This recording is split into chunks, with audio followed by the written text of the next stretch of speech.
Yeah, baby, you know what time it is. Now let's get it started.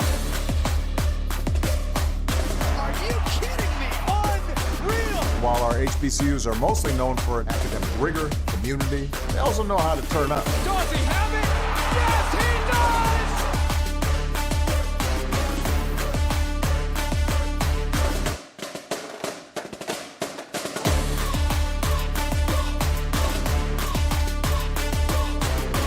And that might be the knockout punch.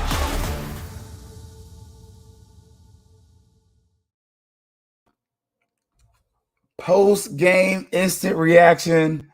Oh man, I'm glad I took a little chill pill before I came online because no. It wasn't a pretty football game, it wasn't a pretty win, but a win is a win at the end of the day, and it's all you can take from it. Hopefully, as y'all can tell, not gonna be indelibly long because even though my Rattlers just won, I'm also a Seminole fan, so I'm watching the Florida State game pretty soon. But I'm also catching the last bit of this Tennessee game. If you're not watching this one, it's a goodie. Tennessee versus Alabama, it's a good one. But instant reaction, man. Man, I don't know what y'all got on that field at Grambling. I don't know if it's fish grease, chicken grease, Crisco, or we just had some really crappy cleats, but our players could not catch their footing all game. And yeah, it was a problem. It was a problem. And Coach Simmons asked him about it. He said, "Oh, we're gonna do some footwork drills this week because can't be slipping like that. Like that was bad." But first half of the game was atrocious. A lot of drops, very slow start. FAMU's run game, it did okay actually. We have a lot of injuries, so I didn't realize how many players were hurt, and it was a good week to probably sit some of your better players, just so that they could really get probably the better part of 2, almost 3 weeks off. Like we saw Isaiah land on the sideline. Tennessee players are pointing towards somebody making a false start, but it wasn't a pretty game. We FAMU goes down 3-0. I mean, 10-3 at halftime. From leading the game 3-0, and from the perspective of many fans, FAMU should have been up. We should have been winning. We left another game where FAMU leaves 20 points on the field because Grambling's not a good football team.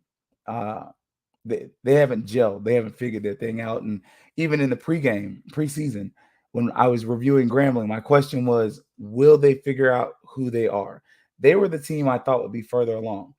Alabama State is not the team that I thought would be further along. And we're seeing that Grambling's still figuring out who they are. They're still doing a 2-quarterback system. And as we've been told, when you have 2 quarterbacks, you really have no quarterbacks. Calvez is the guy. That's the guy you probably need to hitch your wagon to. Otherwise, he's going to transfer. I mean, is he the most accurate? I don't know. We'll see. Did he get a lot of time? FAMU's defensive line was solid. FAMU's defense all day was solid. Don't let the points fool you. Those points were directly related to special teams because on offense, FAMU's offense was solid. They were really good, except for not catching the ball. Like Musa was on point. Musa was a player of the game. Probably be our Cable Busters player of the game because, yeah, he scored a touchdown. He threw a touchdown.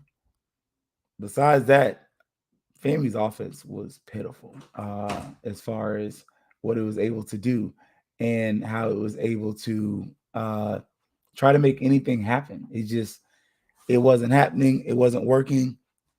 And I, for one, I wasn't pleased. As a fan, I wasn't pleased. My mini-me is here seeing if she can get her devices. And unless all her homework is caught up and done, I don't want to see any devices. If it's done, she can get her devices. But anywho's, that being stated, yes, I am a parent. That being stated, though, as a parent, you kind of want the best and you want to see that you do well. And the game was chippy from the beginning. It was chippy. It wasn't Excuse the sorry. Again, mini me walks in, mini me walks out. Dad moments. It's live. It's live. It's ain't TV, but it's live. But that being stated, it was chippy. Like it wasn't surprising later on in the game when we get into a fight. Like at the beginning of the game, I posted on FQ Family Twitter page. This game's chippy. Like,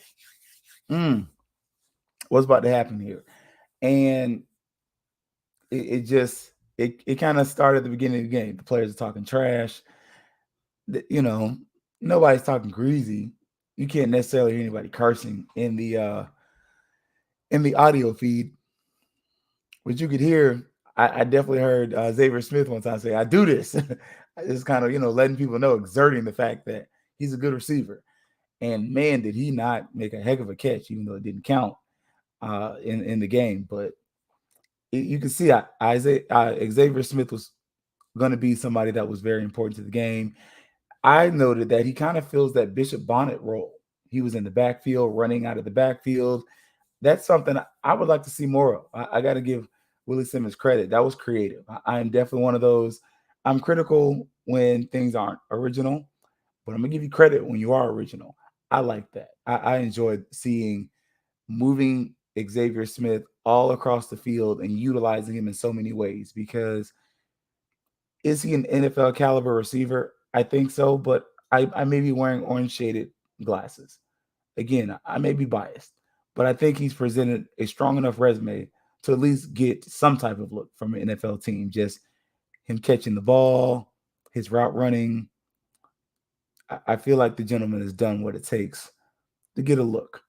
And even today, even though his touchdown streak ended, he was out there. Like it was noticeable when him and Shareed were out there, and the tight ends got in the game kind of early too. I appreciated that and I needed that because I felt like it kind of opened up the offense more. And the biggest problem that we had in the game, though, it was penalties, because the defense plays well. The defense plays really well. Again, I told you, FAMU's defense is stingy. I've been saying this all season long, but not all season long. The past couple weeks, there we go. That all season long is a misrepresentation of what I've stated.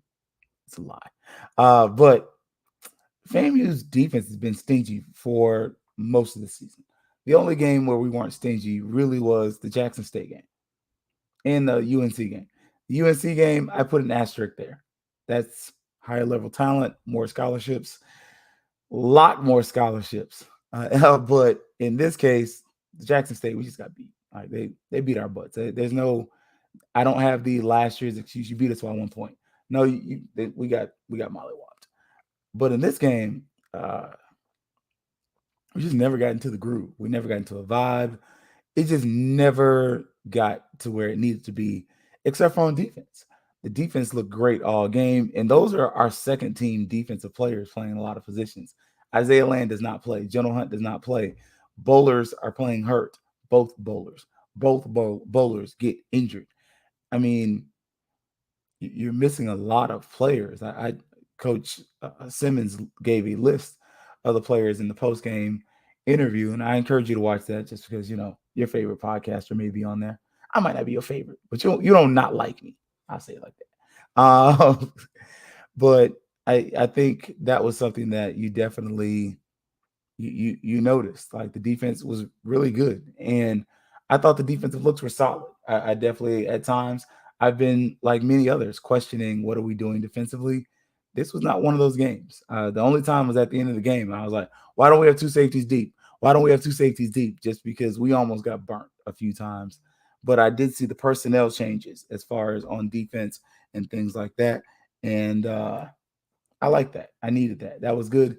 We, as a program, you need to be able to see that. You need to be able to show that your defense, you just can't throw jump balls against us and complete and do well, because while corners may have a lot of heart, they only have so much height. And that was something we saw in the game today. But the big thing was special teams and freaking penalties. FAMU special teams looked like, outside of Telvin Griffey, which that kid has been putting up some really good film, and it's not because I'm a Griffey fan. Like, I'm a Griffey fan. Don't get me wrong. Like, his dad. But Telvin, I like Telvin. Like, I don't have anything against him. But I'm not doing that just because I'm a fan. But I am saying because his film, special teams, he makes tackles. I don't know what he looks like in coverage right now. I do have a question about that. I wonder if he fits in as a slot corner because I wonder, did he redshirt last year? I want to double check that. That would have been a great thing for him to redshirt last year, especially if you watch the documentary. Seemed like would have been a good year. But man, Telvin looks different. Like he looks like he might be one of them next year. He might be a productive member of the roster. That's going to be somebody for you to continue to look at because on special teams, he's out there. He is there. And so I am definitely wanting to see more of that. And I think that's going to be a good thing. But yeah, outside of that, special teams was nuts. Like, how do you have a kick return where nobody picks up the ball? That's inexcusable. I do understand the players lose their footing. The coach is going to go back and see that. Both the players slip approaching the ball, but even still, when the ball's in the air, it looked like nobody tried to get under it. It honestly looked like we tried to run a fake like we did last week, and it just did not work. And then you have the play where Chris Fadul miskicks the ball, which Coach Simmons was like, that never happens, which is true. That's the first time I can remember Chris Fadul shanking a kick in life. Like, not in life, but in recent memory, I can't think of the last time he shanked a kick.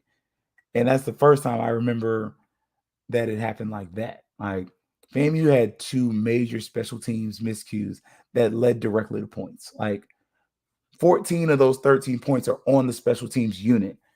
Coach Davis, we got to tighten up. I know, it's kind of, rough to throw somebody in the bus, but honk, honk, toot, toot, that bus is coming.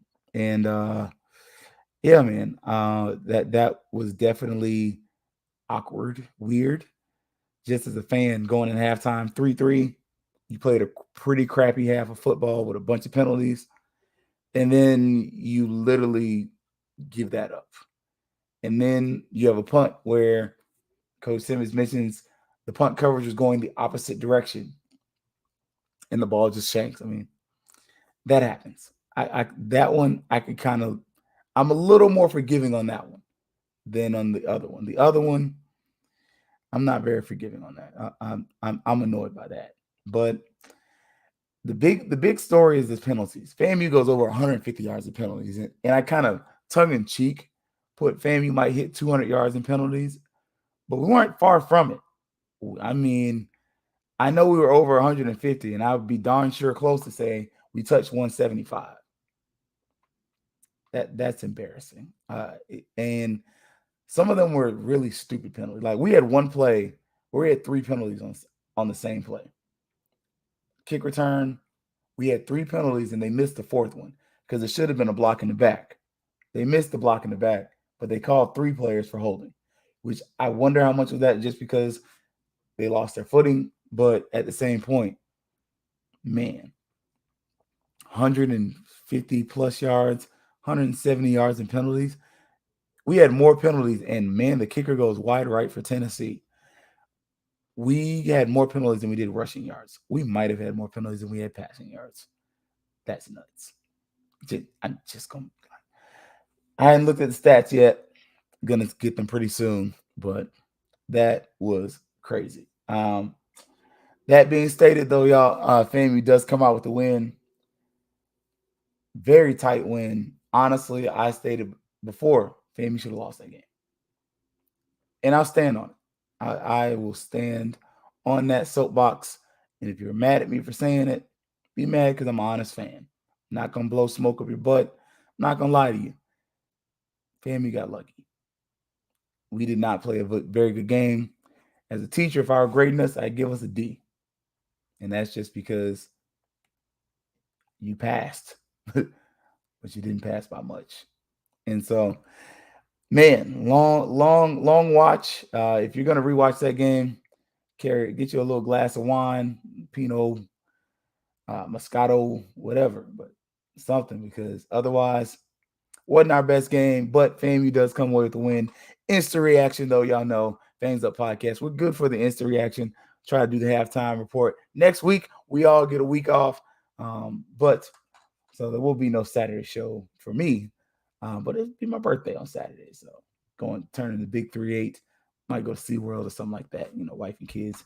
I think wifey's got something up her arms and sleeves. So, but as always, y'all, we'll be back tomorrow. Time to talk about the week that was in FAMU athletics. Volleyball team did a little something today. We just keep on sweeping the swag. Just keep on sweeping the swag. That might be a shirt we need to create, sweeping the swag.